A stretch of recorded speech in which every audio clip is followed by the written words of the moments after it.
Hi guys, Chris here and you're watching Here We Are Running, and in this video I'm going to be holding myself to account and recapping my 2019 running goals.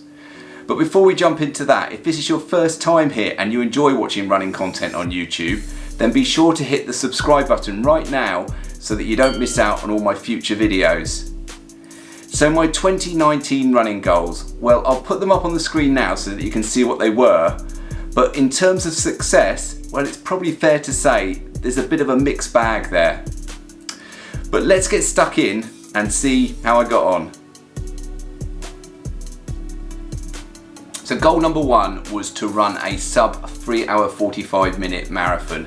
I've had this as a goal for the past 2 years, and having run a 3 hours 56 minute marathon at Brighton in 2018, I had high hopes going into the Edinburgh Marathon earlier this year.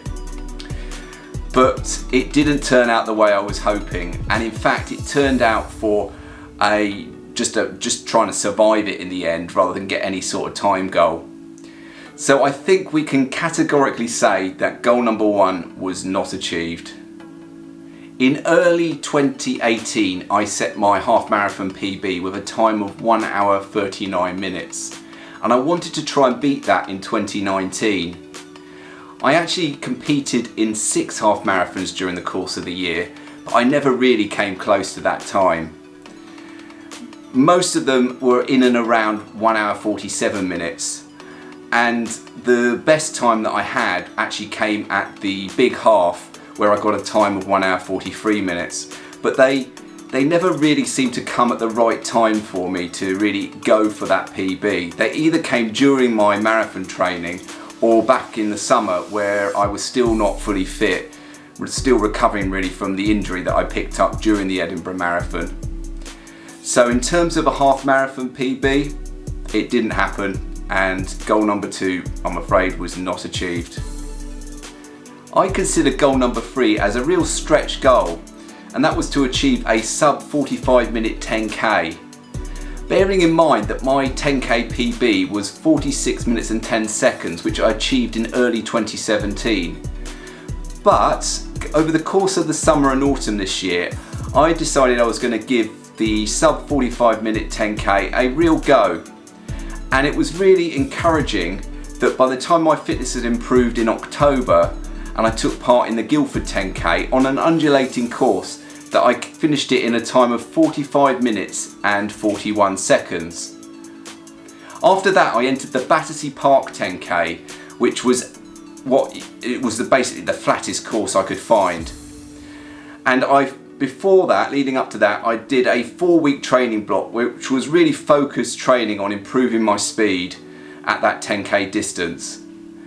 And it paid off big time, and I didn't just achieve a sub 45 minute 10k, I went under 44 minutes and finished in a time of 43 minutes and 38 seconds.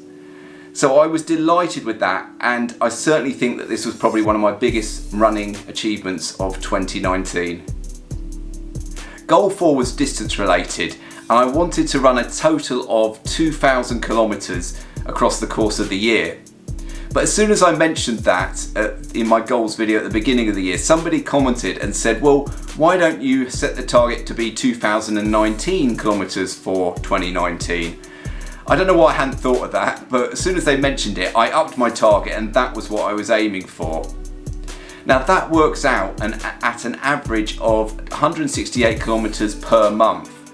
And as you can see from the graph, towards the beginning of the year, for the first 4 months during the marathon training, I was actually ahead of the target, but then the injury hit, and with 5 months to go, I was slightly behind where I actually needed to be. But fortunately, they were a good 5 months, and I was able to go out and get the runs done and build up the distance, and I achieved that target of 2,019 kilometers on the 22nd of December, so with just over a week to go before the end of the year. So really pleased with that. Right, well that just leaves goal number 5, and goal number 5 was to go to the gym on average on a weekly basis across the course of the year. And what can I say about this one? Well, there were a few times during the year where I was kind of going on a weekly basis, but across the course of the whole year I didn't really come close on this one. And that's quite disappointing really, because I know it's something that I need to do and I want to do, and I want to keep that strengthening work going, and the only way I can do that really is by going to the gym regularly. In the end, it worked out at probably 1 in every 3 weeks on average that I was going to the gym. But as I say, they were coming in patches really, where I would go kind of weekly for a period of time and then wouldn't go for quite a few weeks after that. So that's something I've got to work on going forward, but unfortunately goal number 5 not achieved. So that's it guys, as I said, a real mixed bag, but I'm happy that I challenged myself, and in some cases I did achieve the goals, but in others, even though I didn't achieve them, they were still there and they were still helping to motivate me throughout my running during the course of this year. So how did you get on with your running goals? Did you set some? And if you did, have you looked back and seen how you got on?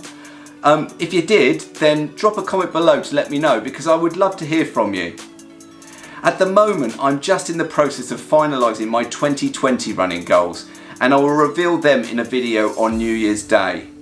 But until then guys, I do hope you've enjoyed this video, and if you have, of course, please do hit that thumbs up button, give the video a like, and if you're new to the channel, well, why not consider subscribing? But for now guys, goodbye.